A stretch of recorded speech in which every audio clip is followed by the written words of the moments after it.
cookware mana yang harus kita buang langsung dalam dapur kita ataupun dalam hidup kita. Sebab selama ni saya dan anda mungkin terlepas pandang, kalau kita dimaafkan pun nak buat macam mana, benda tu dah masuk dalam badan kita. Siapa yang pernah pakai non-stick yang tak boleh melekat, dan selalunya dia akan tulis kat situ perkataannya Teflon. Saya cerita dulu teori dia.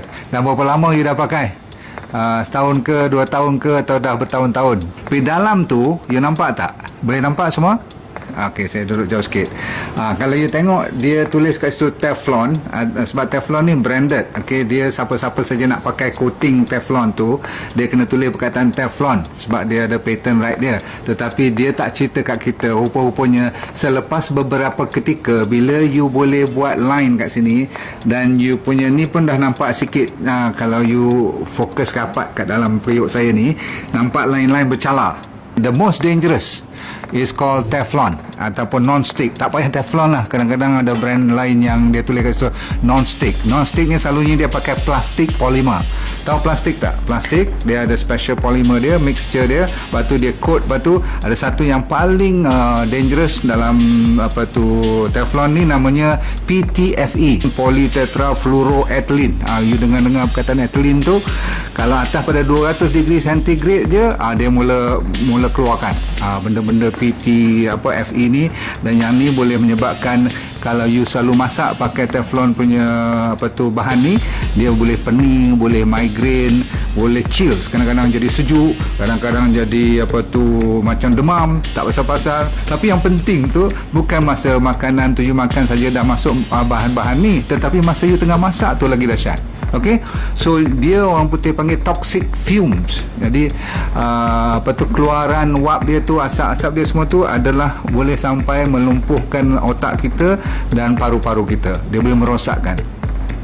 Dan setengah orang dia boleh rasa sampai macam chest dia, dada dia rasa sempit, rasa sesak, dan dia selalu batuk.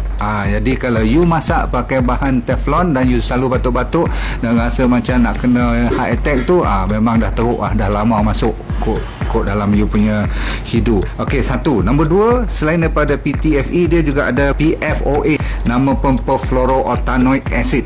Yang penting yang ni yang menyebabkan kanser. Dia boleh menyebabkan ovary orang perempuan, lagi satu orang perempuan breast, dan orang lelaki yang famous tu apa dah? Prostate. Jadi kita duk ingatkan apa benda kita makan tu, rupanya tempat yang kita masak. Jadi nombor 2, siapa yang pernah pula pakai aluminium? Mai kita tunjuk aluminium, kau tak tahu aluminium macam mana. Yang ni saya kecil-kecil pun duk main masak-masak dulu pun pakai aluminium ni.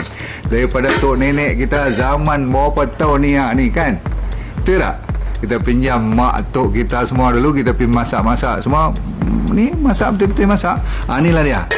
Kalau siapa jadi scout lah apa semua kan, ni kat rumah pun hari-hari kita pakai aluminium ni. So kalau boleh, yang ni nombor 2 yang paling teruk. Satu tadi non-stick, nombor 2 aluminium.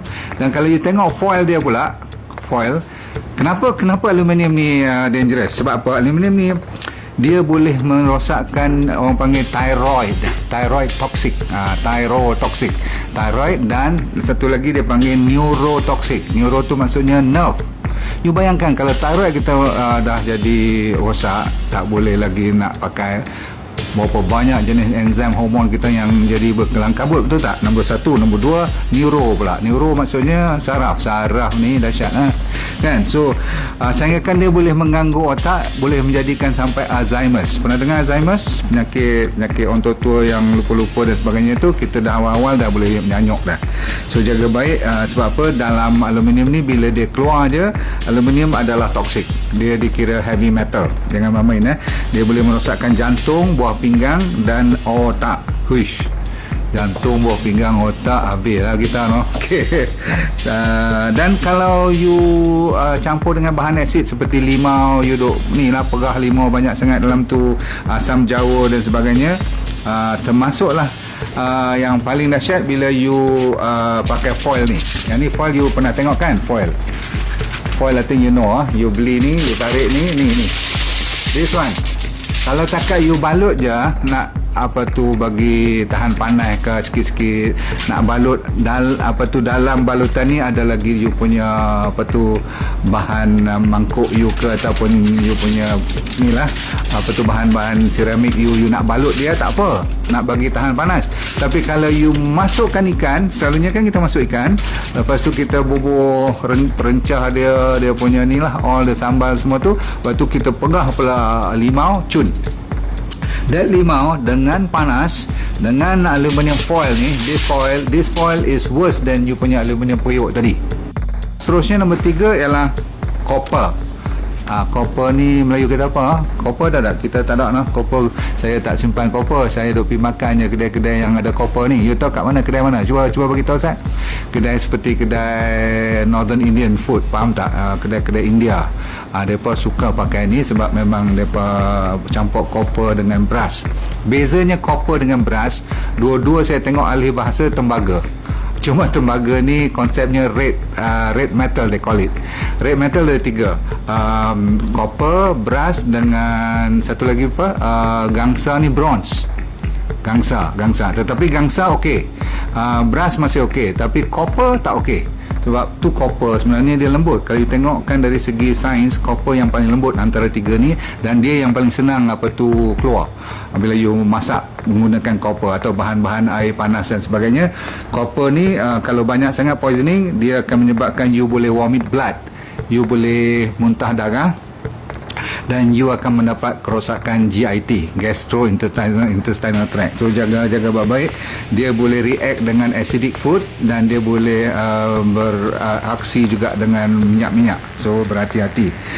Dan dalam copper ni selalunya dia ada nickel coating dia ada salutan dinamakan nickel. Nickel is another heavy metal. So kena nickel, kena dengan copper, cun, habis kita. Sebab tu saya cerita perkataan kanser tu inilah awalan-awalan saya cerita kanser, tapi penyakit lain kan banyak lagi. Yang ni pula kalau nikel tu boleh dapat lung cancer, kidney, dan ada masalah jantung. Yang seterusnya yang mula boleh pakai, yang mula boleh pakai, kita start dengan dulu? Kita start dengan seramik dulu. So saya kata apa tadi, siapa yang nak pakai seramik boleh, tapi cari yang original ataupun yang pure. Cuma original dan pure ada 2 masalah. Satu, susah nak cari. Nombor 2 ialah dia mahal. Sebab tu dia susah nak cari, betul tak? Okey, seterusnya kita cepat buat pilihan daripada sekarang. You memang boleh pakai yang tak payah mahal pun, cast iron. Okey, kita pakai cast iron dulu. Okey, cast iron besi yang berat ni. Okey, ni besi orang panggil real lah. Cast iron ni besi betul punya. Tak ada coating, tak apa, dia berat ni. Okey, yang ni nak goreng pun boleh, nak buat apa pun boleh lah. Okey, boleh dengar bunyi dia tak?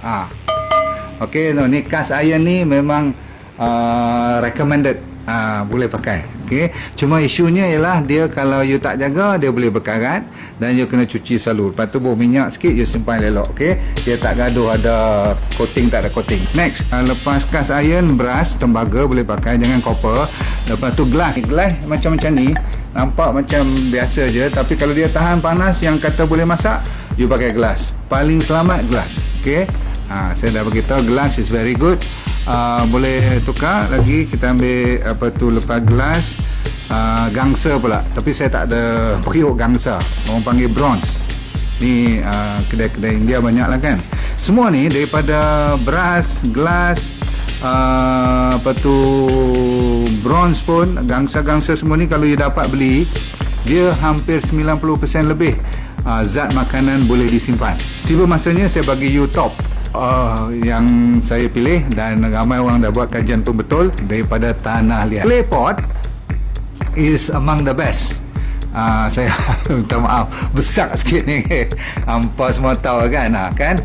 Dia punya glaze dalam pun you jangan risau, after a while this is not a problem. Disebabkan diperbuat daripada tanah, dan manusia kan diperbuat pada tanah. Jadi kebetulan kalau leaching, kalau keluar pun mineral-mineral dia tetap magnesium, sulfur, iron, ada manganese, semua tu memang kita perlukan pun dalam badan kita, dan dia bersamaan dengan badan kita. Kita diperbuat daripada tanah. So nombor 1. Nombor 2, didapati jenis makanan selepas kita masak tu kan dia hampir 100% dipertahankan dari segi zatnya. Nombor dua, dia dari segi rasa dia tak lari. Sebab tu dia the most tastiest, yang paling sedap, yang paling sihat. Masakannya harus datang daripada clay, okey, daripada tanah